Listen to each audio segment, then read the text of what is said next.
வணக்கம் நண்பர்களே, நான் உங்கள் நண்பன் வின் இளங்கோ. நம்ம இப்போ எங்கே இருக்கிறோன்னா, தருமபுரி மாவட்டம் தொப்பூர் அந்த பகுதியில் தான் இருக்கிறோம். அதாவது கன்னியாகுமரியிலேருந்து காஷ்மீருக்கு போகக்கூடிய வழி, அதாவது தேசிய நெடுஞ்சாலை. இந்த நெடுஞ்சாலையில் சேலம், தொப்பூர் தாண்டி தருமபுரி போகிற வழியில் இருக்கக்கூடிய அந்த இடைப்பட்ட ஒரு 2-3 கிலோமீட்டர் மலைப்பாதை வந்து ஒரு பயங்கரமான மலைப்பாதைன்னு சொல்லலாம்.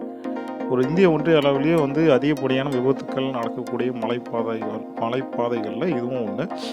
இந்த மலைப்பாதையில் தற்பொழுது சாலை புனரமைப்பு பணிகள் நடந்து போக்குவரத்து போயிட்டு இருக்குது. இது சற்று நாளைக்கு ஒரு சில வாரங்களுக்கு முன்னாடியே நடந்து முடிஞ்சிருச்சு, தற்பொழுது போயிட்டு இருந்துருக்குது. அதுக்கப்புறம் வந்து பார்த்திங்கன்னா, இந்த மலைப்பகுதிகளில் குறிப்பிட்ட ஒரு சில மாற்றங்கள் பண்ணியிருக்கிறாங்க. இந்த மலைப்பாதையில் அதிகப்படியான விபத்துக்கள் நடக்கிறதுனால அதை தடுப்பதற்கு நெடுஞ்சாலைத்துறை சார்பாக நிறையா முன்னெடுப்புகள், நிறையா மாற்றங்கள் அப்பப்போ செய்து வந்துட்டு இருந்தாங்க. தற்பொழுது ஒரு சில மாற்றங்கள் வந்து செஞ்சு வச்சுட்ருக்குறாங்க. அது என்ன அப்படின்னா, வெள்ளக்கல் பஸ் ஸ்டாப் இருக்குது இல்லைங்களா, மேலே தருமபுரியிலேருந்து வரும்போது டோல்கேட் தானே இந்த வெள்ளக்கல், அங்கேயே வந்து பார்த்திங்கன்னா ஒரு சிறிய பாதுகாப்பு மாதிரி அங்கேயே அமைச்சு அங்கேருந்தே வண்டிகளை வரிசைப்படுத்தி விட்றாங்க. அதை இப்போ போகுது பார்த்திங்கன்னா, நம்ம ஒரு பகுதியில் இடதுபுறம் போயிட்டுருக்கோம், அந்த வலதுபுறங்களில் தான் வண்டியை வந்து அனுமதிக்கிறாங்க.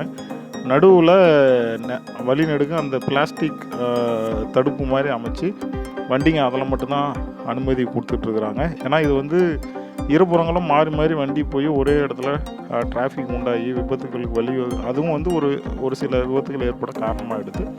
அதனால் வண்டிகளுடைய எண்ணிக்கையை கட்டுப்படுத்தி ஒரே வழியில் போகும்பொழுது அதில் விபத்து குறையிறதுக்கு வாய்ப்பு இருக்கும் அப்படின்னு நினைக்கிறேன். அதனால தான் இந்த மாதிரி பண்ணியிருக்காங்க. ஆனாலும் பாருங்கள், அந்த பிளாஸ்டிக் தடுப்புகள் அங்கங்கே வண்டியை விட்டு ஏற்றி எல்லாம் உடச்சி தள்ளியிருக்கிறானுங்க போல இருக்குது. அந்தளவுக்கு வெறி கொண்டு போய் என்னப்பா பண்ண போகிறீங்க, மெதுவாக போங்கடான்னா கேட்கவும் மாட்டானுங்க. அதே மாதிரி இந்த வழியில் விபத்துகள் நடக்கிறதுக்கு நிறைய காரணங்கள் சொல்லப்பட்டாலும் நம்மளே நிறைய இடத்துல கண் கூட பார்த்துருக்குறோம். நிறைய டிரைவருங்க கீழே இருந்து மேட்டில் ஏறும்போதால் கூட ஃபோன் பேசிக்கிட்டே வண்டி ஓட்டுறதை நம்ம பார்த்துருக்குறோம். அதே மாதிரி மேலேருந்து கீழே இறங்கும்போது கூட ஃபோனை நோண்டிக்கிட்டோ அல்லது பேசிக்கிட்டோ ஒத்த கையில் இறங்குற காட்சிகளை நம்ம பார்த்துட்ருக்குறோம். நீங்களும் பார்த்துருப்பீங்கன்னு நினைக்கிறேன். நானும் ஒரு சில நிகழ்வுகள் அந்த மாதிரி பார்த்துருக்கேன்.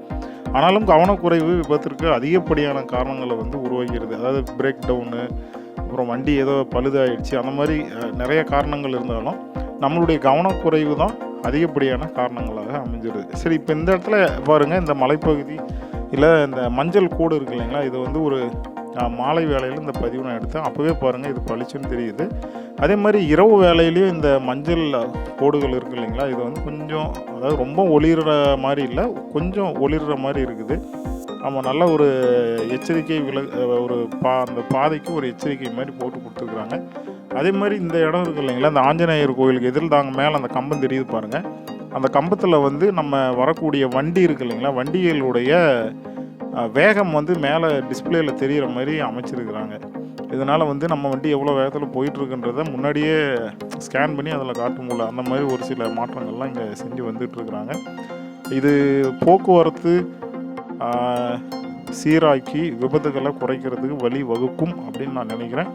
ஆனாலும் வரும் காலங்களில் தான் இதனுடைய எப்படி சொல்கிறேன்னா, இதனுடைய பிரதிபலிப்பு, இதனுடைய பலன் எப்படிங்கிறது நமக்கு வரும் காலங்களில் தான் தெரிஞ்சுக்க முடியும். உண்மையாலுமே இது வந்து ஒரு சில முன்னெடுப்புகள் விபத்துக்களை குறைக்கிறதுக்கு நெடுஞ்சாலைத்துறையும் செய்கிறாங்க. ஆனாலும் நாம் இந்த வழியில் பயணிக்கிற மக்களாகிய நாம் தான் விழிப்புணர்வோடையும் எச்சரிக்கையோடையும் பயணிக்கிறோம். ஏன் அப்படின்னா, கவனக்குறைவு தான் அதிகப்படியான விபத்துகளுக்கு காரணமாகி விடுகிறது. அதனால் கவனமாக வண்டிகளை இயக்குங்க, விபத்தில்லாத பயணத்தை மேற்கொள்ளுங்க. இப்போ நம்ம தொப்பூரை கடந்தாச்சு. மீண்டும் ஒரு நல்ல பதிவில் சந்திக்கலாம். நன்றி, வணக்கம்.